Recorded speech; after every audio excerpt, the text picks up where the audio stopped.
Welcome back to my channel mga paps, Battery PH. Ngayong araw share ko lang sa inyo yung battery comparison nitong Yokohama at saka itong M-Track Plus.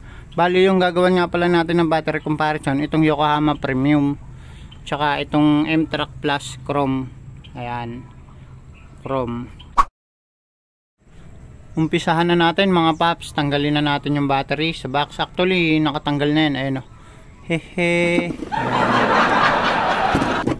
Kanina mga paps, nung binuhat ko yung battery, medyo mabigat sila. Parehas, hindi sila nagkakalayo ng bigat. Nabanggit ko sa mga previous vlog ko, mas maganda kapag mas mabigat yung battery. Ngayon mga paps, umpisahan natin sa design. Ang design na itong Yokohama, hindi siya nalalayo sa Motolite. Kumbaga, same sila ng design. Ayan o. Okay. Kulay lang na iba mga paps, kulay dilaw to. Usually kasi kapag Motolite, kulay black to. Tapos ito naman mga paps na M-Track Plus, nahawid naman yung itsura niya sa Amaron battery. Ayan o, yung texture niya dito kamukha. Ayan. Tapos yung kulay niya ganyan, kulay pula. Tapos ganito yung takip niya. Ayan. Meron siyang battery indicator dito. Ayan, kulay green. Halos lahat ng mga imported na battery merong battery indicator. Ngayon mga paps, yung Yokohama, gawa din po yan ng Motolite, itong Yokohama battery.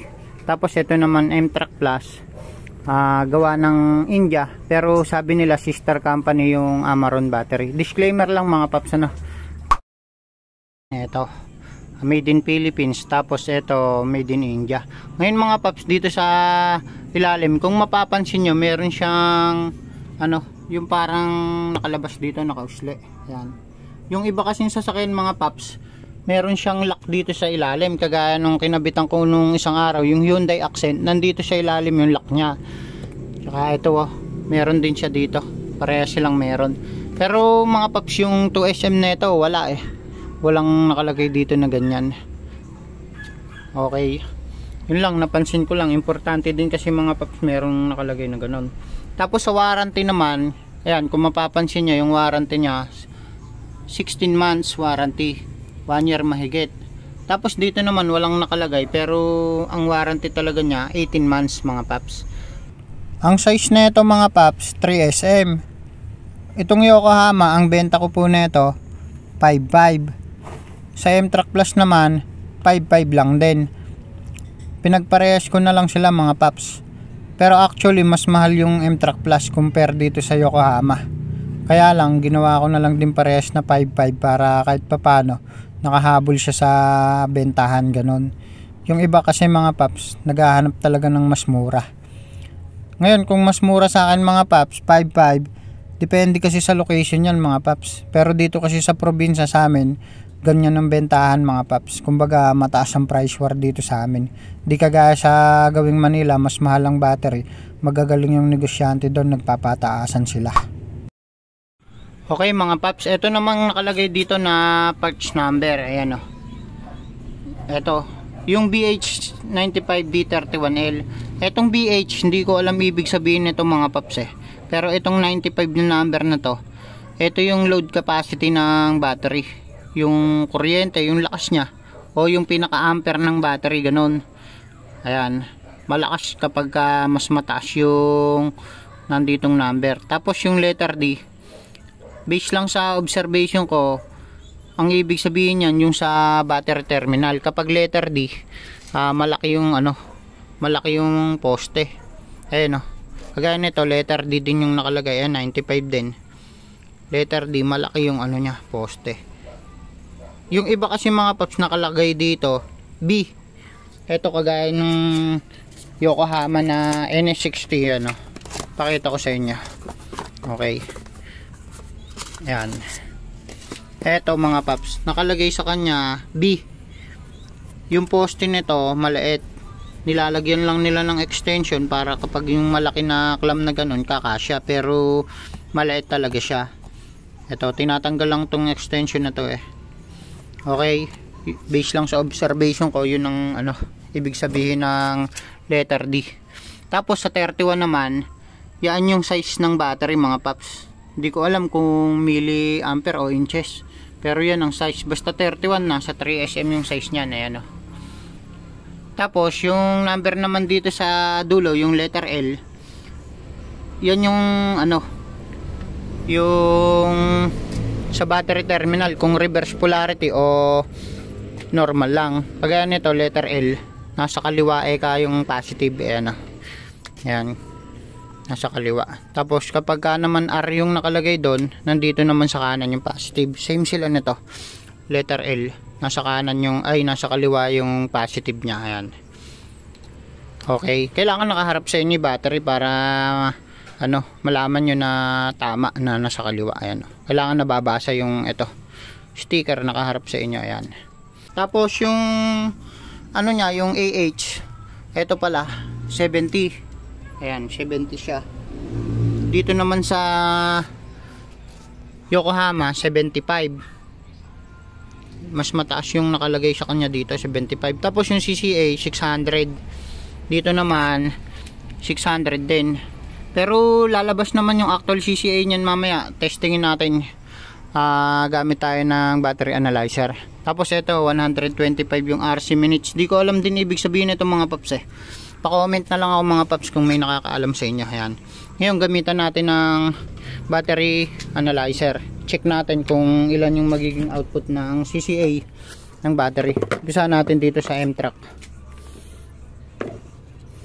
Disclaimer lang mga paps, di ako professional, di ako magaling. Pwede nyo naman tong i-consider kung bibili kayo ng battery. Ayan, 95D31 set natin sa JIS nya kasi yun yung nakalagay dito sa battery. Ayan, 95D31L. Okay, tetestingin na natin to. Okay lang natin. Maganda mga paps gamitin itong battery analyzer na to eh. Kung gusto mo mag-order, lalagay ko yung link sa comment section. Okay, 655 yung lumabas, mas mataas mga paps eh, no? Tapos good battery, yung charge nya 86%. Tataas naman yan kapag kinabit na sa sasakyan, magcha-charge na rin po yan sa alternator. Magiging 95% na din yan. Usually ganun 95%, di naman nagwa 100 to eh. Ayan, good battery. Testingin naman natin itong sa Yokohama. Tantananant. Mas mataas mga paps yung sa Yokohama eh, yung CCA nya. Ayan, testingin natin. Okay. Sana tapusin mo yung video na to mga paps. May sorpresa ako sa huli. Ayan, 800 CCA. Tapos yung charge nya 88. Siguro kaya lang nasa 600 yun, medyo mababa yung state of charge nya. Hindi ko na kasi charge mga paps, pero di naman nagkakalayo. 12.5 din to. Tsaka mataas talaga mga paps yung CCA nitong Yokohama battery. Okay, pag-usapan naman natin yung tungkol sa CCA mga paps. Yung sa CCA kasi nyan, siya, kumbaga maganda siyang gamitin sa mga malalamig na lugar.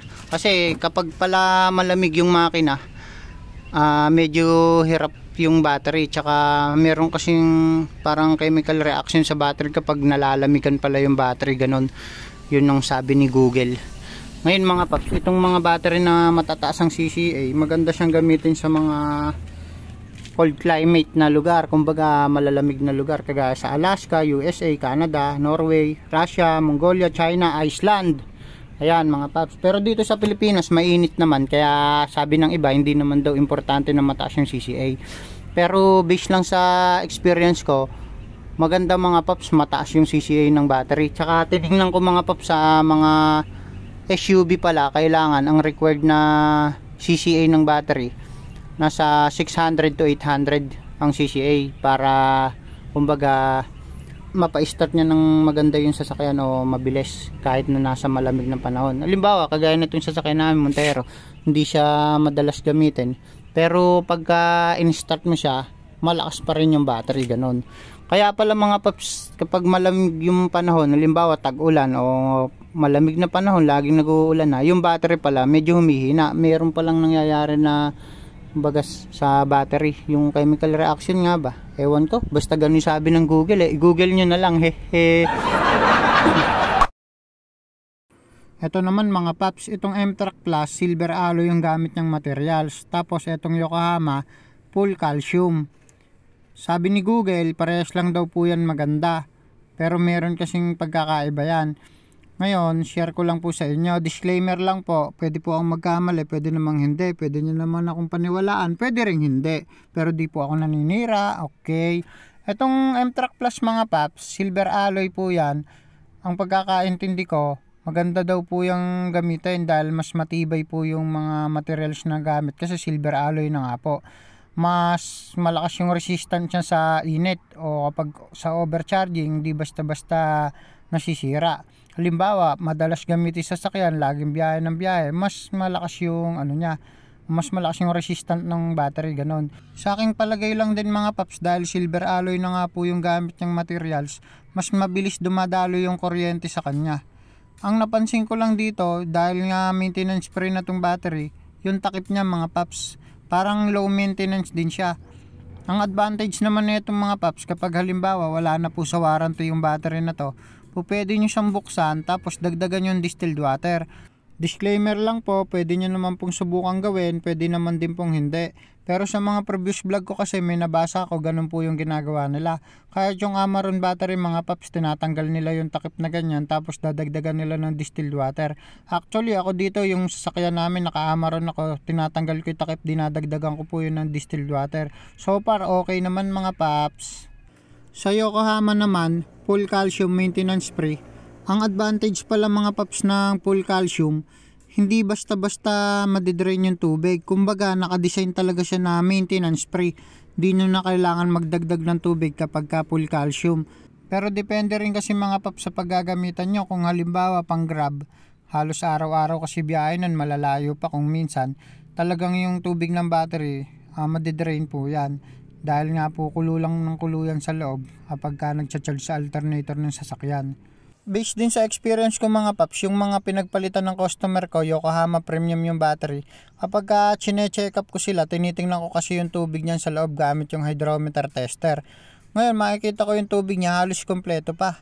Kaya pala ganun mga paps, dahil nga nakadesign talaga siya na full calcium maintenance free. Kahit yung ibang battery mga paps na full calcium, ganun ang nangyayari.